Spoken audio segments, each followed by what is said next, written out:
time when African Americans have migrated, and I think this is also important to make the making of these two figures.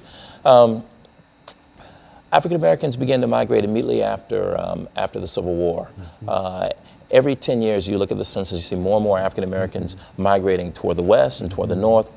Except for the 10 years during the Depression when you don't see much migration, but you see, and so African Americans migrated from rural communities in the South to cities in the South like Montgomery and Atlanta. That created the possibility for a Montgomery bus boycott, but also created the possibility for an Abyssinian Baptist church, which was Adam Clayton Powell's political base, and which became for Martin Luther King the base for the Montgomery bus boycott and Ebenezer. And so as these two figures began to interpret the biblical text, they thought of the Exodus story for Adam Clayton Powell. The Exodus story guaranteed for African Americans in his sermon, "Stop Blaming Everyone Else," which he preached at Abyssinian Baptist Church in the 50s. It was a sermon that invited African Americans to fully participate in what it meant to be a citizen, take responsibility for what it meant to be a citizen. He really pushed African Americans. He pushed African Americans to take responsibility for it. And so for Martin Luther King Jr., however, there was a different way of understanding the biblical text. Martin Luther King Jr., growing up in the South, personal piety became very important. In as much as his political work, personal piety became a mask, if you will, for Martin Luther King Jr.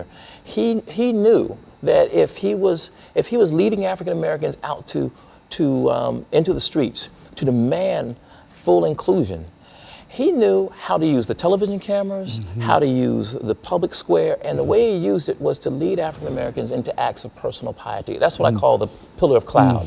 He masked, in many ways, his real intentions. He would lead them to pray in the streets, to sing songs. And when the television cameras came and they saw African Americans living out some of the, these kind of virtuous virtuous expressions, right? Singing church songs, praying, holding hands, praying for their enemies. Not only was the South was embarrassed, the nation was embarrassed, but they were not only embarrassed domestically, they were embarrassed internationally. And so I call that the pillar of cloud, because just as a cloud kind of blends in seamlessly, Martin Luther King's tactics blended in with the American moral landscape. These were virtues for America.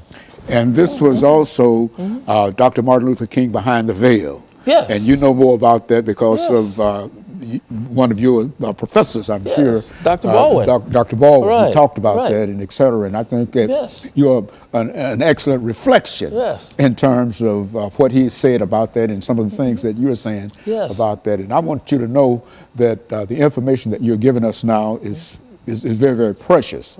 And I think that understanding these two individuals and some of the things that they faced and how different they were, one from the North and one from the South, but yet and still they had the same commitment, and while they went about it differently, they had the same commitment in terms of the uplift of African Americans to eventually reach the promised land. And I think that that's what we're still trying to move toward. That's what we're still trying. That's what I hope that as you read my book, but as we think about biblical interpretation today, we face police shootings of Black and brown, African American and Hispanic, unemployment, high underemployment, and questions around whether or not we can provide adequate education and health care.